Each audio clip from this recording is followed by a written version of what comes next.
sayangi. Tidak lupa juga teman-teman yang selalu saya banggakan.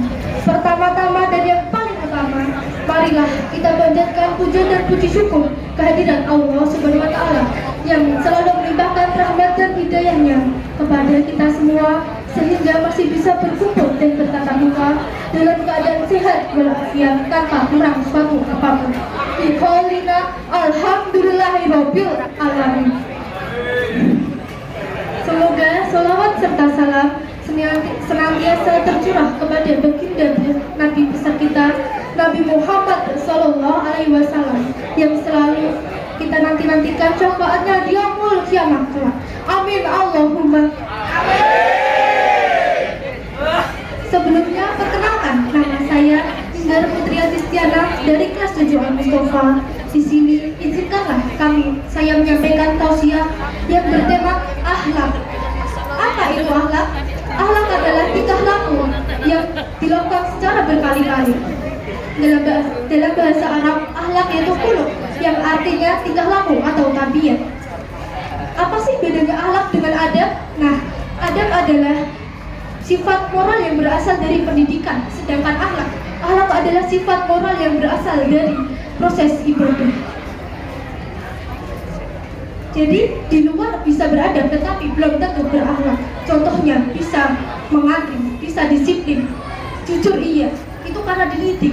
Tetapi di saat waktu yang bersamaan masih melakukan perbuatan zina, berpacaran, ngomong kotor, itu bukan akhlak, tetapi melainkan fahsya dan munkar. Apa itu fahsya dan munkar? Nah, fahsya adalah keburukan yang berasal dari syahwat. Contohnya berzina, berpacaran, ngomong kotor, LGBT, itu termasuk fahsya. Dan munkar, apa itu munkar? Munkar adalah keburukan yang berasal dari nafsu perut dan akal.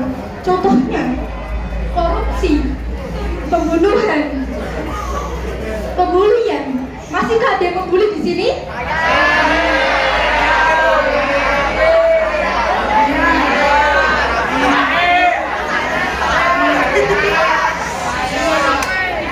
Sudah.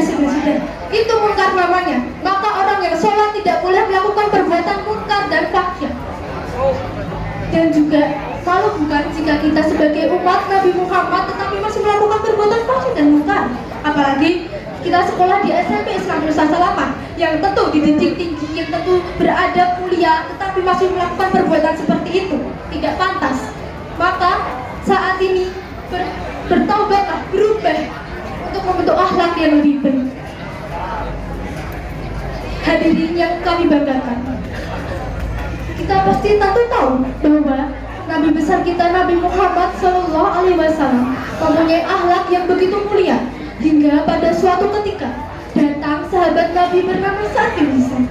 Ia bertanya kepada Sayyidina Aisyah radhiyallahu anha, "Wahai Ummul Mukminin, ceritakan kepada kami mengenai akhlak Rasulullah." Lalu Aisyah pun menjelaskan, "Fa inna huluka Nabi Allah sallallahu alaihi wasallam karena Al-Qur'an." Sesungguhnya akhlak Nabi adalah Al-Qur'an. Jika Al-Qur'an dipraktikkan dalam kehidupan seorang manusia secara 100%, dialah Nabi besar kita, Nabi Muhammad Sallallahu Alaihi Wasallam. Ketika Al-Quran menceritakan tentang tawakal, ketika Al-Quran menceritakan tentang orang-orang yang mampu memaafkan kesalahan orang lain, dialah Nabi Muhammad. Ketika Al-Quran memperintahkan kesabaran, juaranya Nabi Muhammad. Ketika Al-Quran menceritakan tentang khusyuk, ketika Al-Quran menceritakan tentang hamba-hamba yang takut kepada Allah hingga bergetar hati mereka, orang ialah Nabi besar kita Nabi Muhammad Sallallahu Alaihi Wasallam. Allahumma sholli ala sayyidina Muhammad. Hadirin yang saya banggakan, adapun sifat-sifat Rasulullah yang bisa kita aplikasikan dalam kehidupan sehari-hari, yaitu siddiq, artinya jujur, amanah, dapat dipercaya, patonah, cerdas atau pandai, tapi menyampaikan kebenaran, bukan hoax, bukan tipu. Jika keempat sifat ini dapat kita aplikasikan dalam kehidupan sehari-hari, insya Allah kehidupan kita akan lebih baik di dunia hingga di akhirat kelak. Amin Allahumma amin. Demikian hanya itu yang bisa saya sampaikan. masak bubur pakai santan.